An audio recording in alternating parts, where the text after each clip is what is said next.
Muy buenas mis queridos seguidores. Aquí su youtubero favorito trayéndoles un nuevo fanfic para iniciar este año nuevo. Bueno, espero que les guste, no se olviden en dejar su like si les gusta y un comentario de qué les pareció. Recuerden que este fanfic no es de mi propiedad, todos los derechos y agradecimientos a su respectivo autor original, link en la descripción. Ahora sí, comencemos con la historia. Capítulo 1, Acto 1, Preámbulo. Descargo de responsabilidad, Fat y sus derivados, no me pertenece, toda su historia y personajes pertenecen a Tat Moon. Aclaratoria, lo que está dentro de un guión es diálogo y lo que está dentro de comillas es un pensamiento o similar. Prólogo parte 1, lo primero que vi fue aquel infierno. El aire cargado con humo y ceniza, el sonido chispeante y el calor de las llamas, el olor a carne quemada. Lo primero que él vio fue aquel infierno llameante, es lo primero que recuerda, pues toda su vida pasada se quemó en aquel accidente. Ese Zero, por favor, ayúdame. Perdóname, por favor, perdóname. Pensó el chico mientras sollozaba. El niño pelirrojo caminó en lo profundo de aquel infierno, a su lado podía ver a gente gritando por ayuda, podía ver a algunas personas tratando de brindar ayuda a los que lo imploraban. Oyó a varias personas suplicándole por ayuda, pero él se tapó los oídos mientras de sus ojos se derramaban lágrimas y pedía disculpas que nadie nunca escucharía, en el fondo lo sabía. Apenas si podía mantenerse con vida por su cuenta, sus pulmones le dolían y el humo, así como la ceniza, no le permitían respirar bien, sus piernas le ardían. Había caminado hasta que su cuerpo llegó al máximo de su resistencia. Pero siguió moviéndose, porque sabía que en el momento en el que se detuviera nunca más volvería a moverse otra vez. El niño siguió caminando, lo hizo durante todo lo que pudo, pero, al final, su resistencia le traicionó. El pelirrojo cayó sobre los escombros, ya no podía caminar. ¿Por qué sucedió todo? No puedo recordar nada antes del fuego. ¿Qué era eso?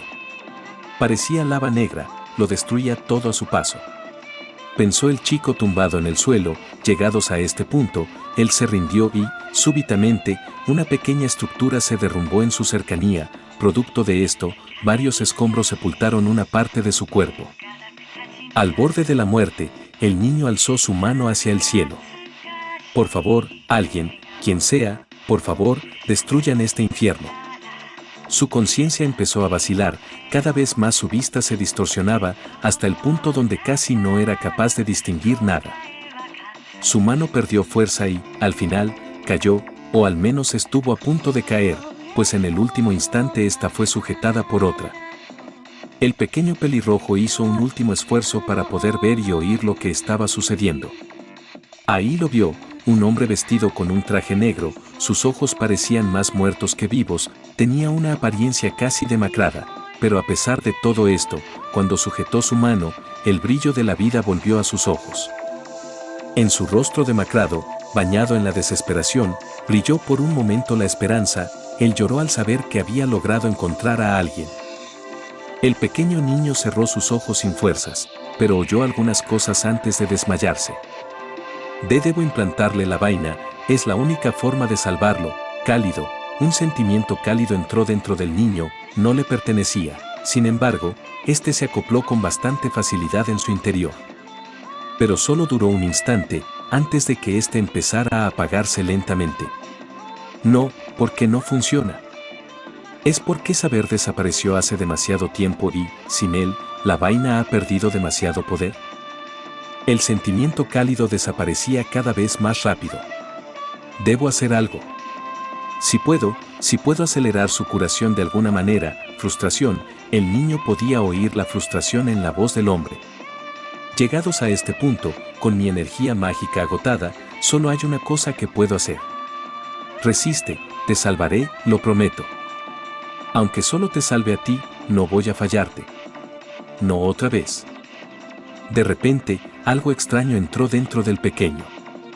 Fuera lo que fuera esta cosa, era algo extranjero e invasivo, no solo no estaba ahí en un principio, sino que tampoco era compatible con él y, por ende, su cuerpo empezó a rechazarle. El cuerpo del pequeño pelirrojo empezó a convulsionar. Duele. Detente. Por favor, detente. Quería gritar el niño, pero ya no tenía la fuerza para alzar su voz. Sin embargo, a pesar del horrible dolor que estaba sufriendo, aquel sentimiento cálido empezó a volverse más fuerte, como si se le estuvieran echando leña al fuego. Gradualmente, el sentimiento cálido comenzó a superar al terrible dolor que estaba provocando lo que sea que estuviera siendo implantado a la fuerza dentro de él. Y, antes de que pudiera enterarse de más, el pequeño se desmayó. Él abrió sus ojos. Otra vez ese sueño, levantándose del piso del dojo, el joven niño de 13 años se limpió el sudor de su frente y, levantando su Sinai, salió de este. El sol golpeó fuertemente sus ojos y él tuvo que tapárselos por un momento, al menos hasta que estos se acostumbraron. Me volví a quedar dormido dentro del dojo. Después de atravesar la salida de aquel lugar, el joven cruzó el patio de la casa y entró en la cocina. ¿Qué sucedió aquí?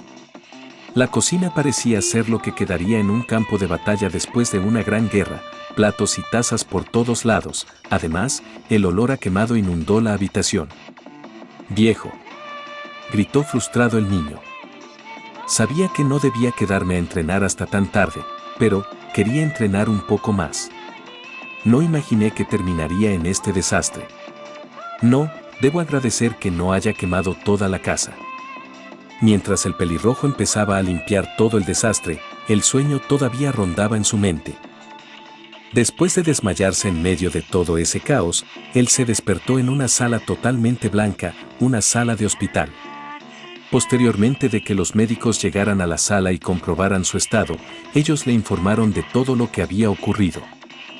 En resumen, había ocurrido un terrible accidente, el cual se creía que estaba relacionado con una fuga de gas. Este provocó un terrible incendio que arrasó con toda la zona residencial en la cual él vivía. Todo quedó arrasado por el fuego, incluyendo sus recuerdos. Lo único que recordaba era su nombre, Zero, y ni siquiera de eso estaba del todo seguro. Él fue el único que salió impune, físicamente hablando, y, cuando estuvo a punto de empezar a preocuparse sobre qué le depararía su futuro, él apareció. El mismo hombre con traje negro que lo salvó, él se presentó como Emiya Kiritsugu y, sin siquiera darle tiempo de responderle, se ofreció a adoptarle. Kiritsugu era un hombre con pelo largo y puntiagudo que esbozaba una expresión la cual le hacía parecer como si estuviera siempre cansado. Al no tener nada ni a nadie, Zero no se lo pensó dos veces. Además, su nuevo padre adoptivo le reveló algo que, por alguna razón, pudo aceptar con facilidad. Le dijo que era un magus o, más específicamente, un usuario de hechicería. Durante 2 años, Zero estuvo insistiéndole a su padre para que le enseñara hechicería. Sin embargo, Kiritsugu se negó. Según él, aprender a usar la hechicería significaba caminar junto con la muerte y, para un niño que, literalmente, había estado a punto de morir, el no aprenderla le traería más felicidad. Además, era casi imposible que el chico tuviera las actitudes necesarias para aprender a utilizar cualquier tipo de hechicería. Sin embargo, debido a la insistencia de Zero, Kiritsugu decidió analizar la cantidad de circuitos que su hijo adoptivo poseía. 27 circuitos mágicos, 7 más que el promedio, ninguno de una alta calidad, pero eran de una calidad decente. Dicho esto, Zero debería poder aprender hechicería, pero había un problema: su origen y su elemento. El origen es el punto de partida que define la propia existencia y dirige las acciones de una persona a lo largo de la vida. Es una fuerza impulsora que proviene del interior de la raíz y que ha logrado fluir fuera de esta fuente y tomar forma material. La forma que puede adoptar en ocasiones es la de un ser humano, y todos los humanos combinan sus acciones para estar en armonía con la fuerza impulsora que los originó desde el momento en que ingresan al mundo. El origen funciona más como una línea orientativa, un instinto de cómo debería comportarse una persona, en lugar de una decisión consciente. Si una persona despierta su origen, se vuelve casi completamente sometido a este, si es que resistirse a este es posible en primer lugar. Por otro lado, los elementos son las sustancias básicas que dan forma al mundo y juegan un papel importante dentro de la hechicería. Dependiendo de las enseñanzas de las distintas escuelas de hechicería, se podría clasificar todo lo que existe en la realidad en diferentes conjuntos de elementos. Se dice que los 4 elementos clásicos, fuego, agua, tierra y viento, provienen de Arche. Arche es un concepto de la filosofía griega que significa el comienzo del universo o el primer elemento de todas las cosas, en la antigua Grecia. La asociación de Magus agrega el Void, éter y algunos otros elementos para hacer su clasificación más práctica. Un usuario de hechicería normalmente tiene la capacidad de manipular al menos un elemento, aunque hay usuarios que dominan más de uno, e incluso hay usuarios de elementos compuestos. Y Zero, para su mala suerte, tenía el mismo origen y elemento, espada. Esto fue, probablemente, debido a una mezcla de sucesos. Primero, el terrible accidente que quemó todo del niño y, segundo, la implantación de la vaina de saber. Es posible que Zero tuviera un origen y elemento distinto, pero estos dos eventos debieron sobreescribirlos, o al menos, eso fue lo que Kiritsugu dedujo. Debido a que su origen era al mismo tiempo su afinidad elemental, las hechicerías relacionadas con los 5 grandes elementos eran difíciles de realizar para él, y tampoco parecía tener mucho talento en las otras varias áreas de la hechicería, pero había un área específica a la que parecía sobresalir. Los hechizos que involucraban la transmutación de materiales pertenecían a esta área, específicamente, la hechicería de refuerzo y la hechicería de proyección. Refuerzo se consideraba un tipo de hechicería útil, su objetivo es llevar algo, cualquier cosa, a su máxima capacidad. Es la base de todas las hechicerías que mejoran la existencia de un objetivo vertiendo energía mágica dentro de este, pero como no se define una expresión clara de cuánto se puede mejorar, los refuerzos todopoderosos son raros de ver. Es lo mismo que agregar algo a un objeto que ya está completo. En el caso de una equivocación, el objetivo lo recibirá como si fuera un veneno y podría dejar de ser funcional. El éxito requiere de una buena comprensión de la estructura interna del objetivo para llenar sus aberturas con energía mágica.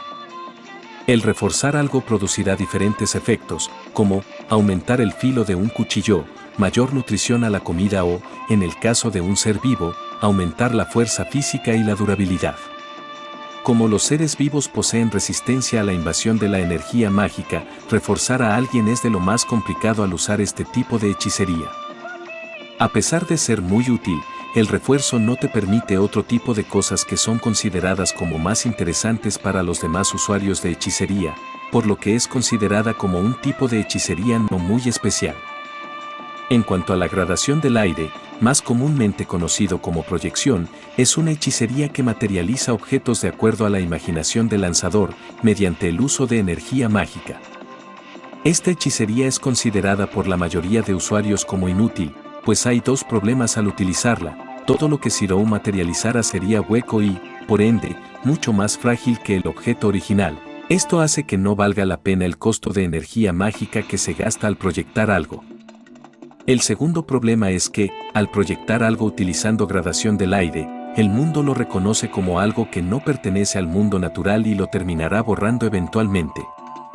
La última cosa en la que Zero parecía ser decente es en el uso del análisis estructural. Este le permite analizar y comprender la estructura interna de todo lo que viera, cosa que a los demás usuarios de hechicería no les parece demasiado importante. Kiritsugu le contó sus descubrimientos a su hijo y, en vez de deprimirlo, el niño parecía esforzarse aún más en dominar lo poco que podía utilizar. Sorprendentemente, gracias a su vecina, Fujimura Taiga, averiguaron que Zero tenía un sorprendente talento para utilizar espadas, cosa que, por obvias razones, no sorprendió a ninguno de los dos. Esto sucedió cuando, después de cierta discusión entre Zero y Taiga, debido a la actitud vaga de esta última, ella decidió resolverlo mediante un combate de kendo, cosa que era una tontería considerando que Zero era un niño y Taiga una maestra en el deporte. Aún así, él aceptó y, a pesar de que perdió, terminó sorprendiendo al tigre de Fuyuki para bien, cosa que hizo que ella empezara a enseñarle. Así, a petición de su padre, el pequeño pelirrojo empezó a practicar con su vecina, cosa que Taiga aceptó sin dudarlo, aunque, con el tiempo, el propio Zero lo tomó como parte de su rutina. Otra cosa que Zero empezó a practicar, también por influencia de su vecina, fue el tiro con arco. Esto sucedió porque Taiga acababa de empezar a realizar una pasantía en una escuela secundaria de Fuyuki, de la cual era ex estudiante, y a la cual llevó a Shirou, para mostrársela y así presumir frente al niño. En ese viaje el pequeño pelirrojo terminó siendo llevado por la efusiva pasante alrededor de todos los clubs. Al final, terminaron en el club de tiro con arco y, al ver las demostraciones, el pequeño niño pidió que le dejaran intentarlo. Para sorpresa de todos, él también demostró tener un gran talento en el uso del arco. Aún así, este no era nada comparado con su talento para empuñar una espada. El pelirrojo podía hacerse uno con el arco, pero con la espada, era diferente, no se hacía uno con esta, él era la espada. El niño de 13 años terminó de limpiar el desastre en la cocina justo antes de que una voz estruendosa resonara por toda la casa: «Shirou. Llegué, está el desayuno listo», gritó su vecina mientras entraba por la puerta. «Estoy en eso, tuve que limpiar el desastre que el viejo dejó en la cocina», respondió el niño. «¿Kiri volvió a intentar cocinar?», preguntó una joven mujer entrando dentro de esta. Taiga es una joven de ojos y cabello castaño corto hasta sus hombros, de piel clara, y mide alrededor de 1,65 m. Ella viste un sencillo vestido amarillo claro. «Sí», contestó Shirou antes de voltearse a ver a su vecina. «Fujine, ¿debes ir vestida así a tus pasantías? ¿No tienen uniformes o algo?», preguntó el niño mientras le servía la comida. «HMN. Tal vez, pero no me dieron nada cuando la inicié, así que probablemente no les den uniforme a los pasantes», respondió ella antes de ver qué hora era. «Oh Dios. La hora. Me tengo que ir. Nos vemos más tarde, Shirou». Taiga absorbió la comida como si fuera una aspiradora y, tan rápido como entró en la casa, salió a toda prisa. Shirou pudo escucharla abrir la puerta y decir: «Buenos días, Kiri». «Shirou me dijo que había salido temprano». «Así es, acabo de volver», contestó su padre con su habitual tono de voz cansado. «¿Vas a cumplir con tu pasantía?». «Sí. Vuelvo para la cena».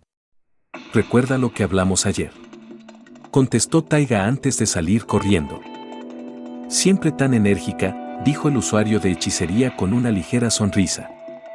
«A veces creo que es demasiado enérgica», le contestó el pelirrojo que se había movido desde la cocina hasta la puerta de la casa. «Dejaste un gran desastre en la cocina». El hombre mayor esbozó una mueca incómoda y algo culpable. «Y intenté cocinar algo para los dos». Shirou suspiró, pero sonrió poco después. «Vamos, te serviré el desayuno». «Gracias». Kiritsugu entró en la casa siguiendo a su hijo adoptivo mientras sujetaba un gran paquete. Shirou le sirvió el desayuno a su padre adoptivo y aprovechó para preguntarle: «¿A dónde fuiste?». El usuario de hechicería dejó de comer y su expresión cansada, junto con la sensación ligeramente deprimida que parecía emanar siempre, se esfumaron de su ser. «Shirou, hay algunas cosas de las que tenemos que hablar». «¿De qué cosas?». «He decidido enseñarte a usar hechicería», habló Kiritsugu en voz baja, casi como si se arrepintiera de haber dicho esas palabras. Esto sorprendió al pequeño pelirrojo. ¿En serio?». Su padre asintió. «¿Por qué cambiaste de opinión?», preguntó el niño confundido. «Lo he estado pensando, y ayer finalmente tomé la decisión», suspiró el viejo usuario de hechicería. «Shirou, ¿recuerdas a dónde fue mi último viaje?». Shirou asintió. «Alemania, ¿no es así?». «Sí. Verás. Antes de adoptarte, me casé con una mujer que era miembro de otra familia de magus y formé una familia». Kiritsugu se detuvo, él hizo varias veces el gesto de querer hablar, pero parecía tener un nudo en la garganta, hasta que al final dijo: «Mi esposa, Iri, ella murió en una misión a la que ambos fuimos enviados por su familia». «¿Una misión?», preguntó el niño confundido. El usuario de hechicería asintió. «En el mundo de los magi, el mundo de la hechicería, yo era una especie de agente, un trabajador autónomo. Desde niño, he tenido siempre un sueño». «¿Un sueño? ¿Cuál?», preguntó Shirou interesado. Kiritsugu sonrió vagamente. Ser un héroe, un aliado de la justicia. Y para lograrlo, trabajé como una especie de mercenario en ese mundo. Hice esas misiones para que muchas personas tuvieran una vida mejor.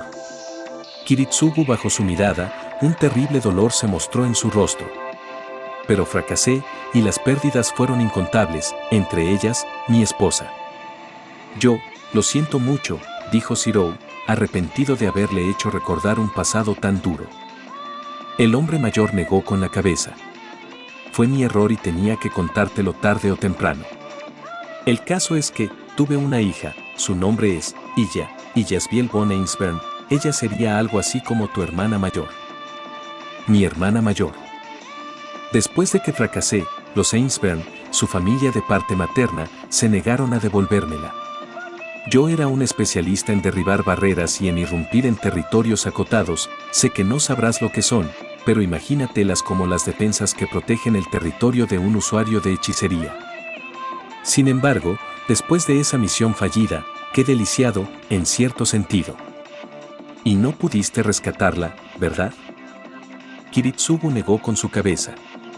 No, no pude. Después vine a Japón, me alejé del mundo de los Magi y terminé en Fuyuki. Aquí, bueno. Ya conoces el resto de la historia. Shirou asintió con una sonrisa. Me salvaste del incendio y me adoptaste. Kiritsugu no respondió, solo dio un pequeño asentimiento. Entonces, si me has contado todo esto, es porque tiene algo que ver con que hayas decidido enseñarme hechicería. ¿No es así? Sí. Shirou, tienes 27 circuitos mágicos, 7 más que el promedio. Los circuitos mágicos son el medio por el cual utilizamos hechicería, a mayor número y calidad, más capacidad tienes como magus, esto se decide desde tu nacimiento. Tú tienes 27 circuitos de calidad aceptable. Shirou le dio una pequeña sonrisa. Sí, lo recuerdo. Bien. Debido a tu origen y alineamiento elemental, es una pérdida de tiempo que intentes aprender hechicerías elementales y, por ahora, solo has mostrado talento con 2 hechicerías, proyección y refuerzo. Además, si tenemos suerte, hay una tercera que tal vez puedas utilizar. 3. Kiritsugu asintió. Hay un tercer tipo de hechicería, pero es demasiado peligrosa y complicada de aprender en este momento. Ni siquiera sé si podrás usarla en el futuro. Entiendo. Su padre adoptivo cerró los ojos por un momento antes de continuar.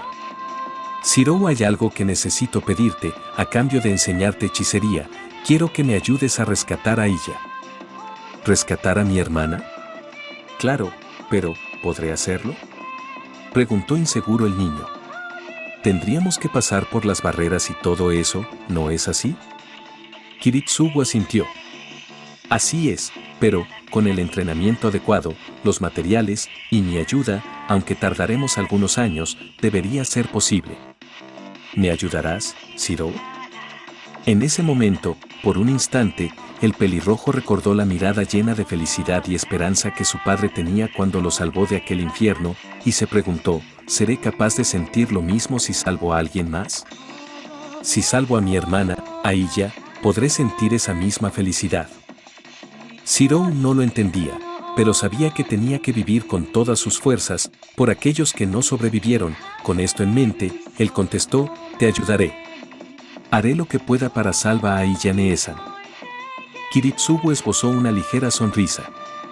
Gracias. Al darse cuenta que había olvidado algo, el antiguo trabajador autónomo se volvió hacia el paquete que había traído consigo. Casi lo olvido, te traje algo. ¿Qué es? Preguntó Shirou. Ábrelo y sabrás. Kiritsugu le dio un paquete, era alargado y estaba envuelto en vendas con algunas escrituras. El pequeño pelirrojo lo tomó y, en el momento en el que le puso sus manos, se dio cuenta de que este paquete tenía algo especial, algo que ya conocía. Él desenvolvió el paquete con rapidez y lo que encontró después de quitar las vendas fue: esto es una katana. Sí. Asintió su padre. Cuando me di cuenta que tenías 27 circuitos mágicos, me pregunté si, por casualidad, venías de alguna familia con afinidad a la hechicería. Debido a esto, busqué entre los registros de las cosas que se pudieron recuperar del gran incendio. Pero no encontré nada en específico, hasta que te vi practicar con Taiga, entonces empecé a buscar cualquier cosa que estuviera relacionada con espadas, pero tampoco encontré nada. Entonces?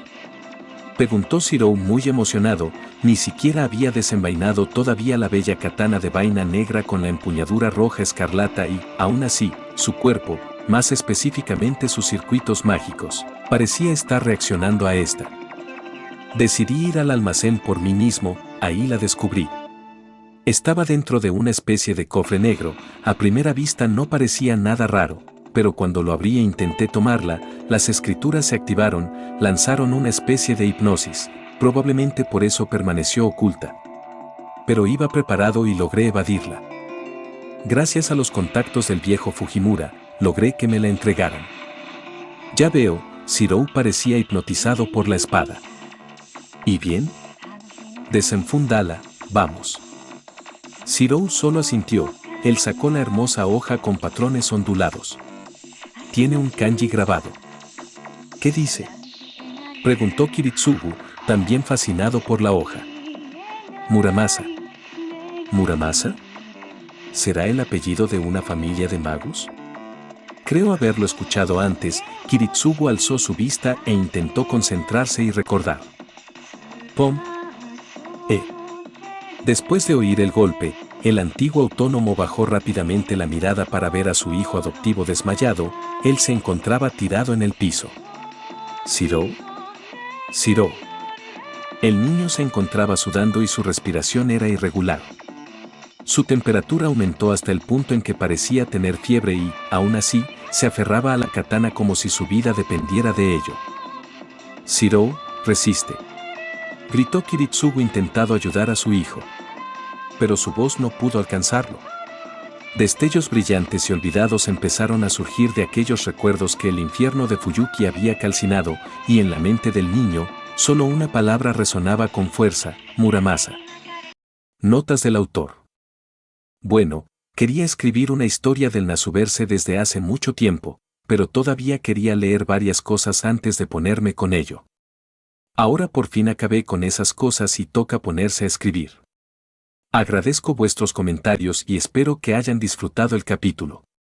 Dicho esto, nos vemos en el siguiente.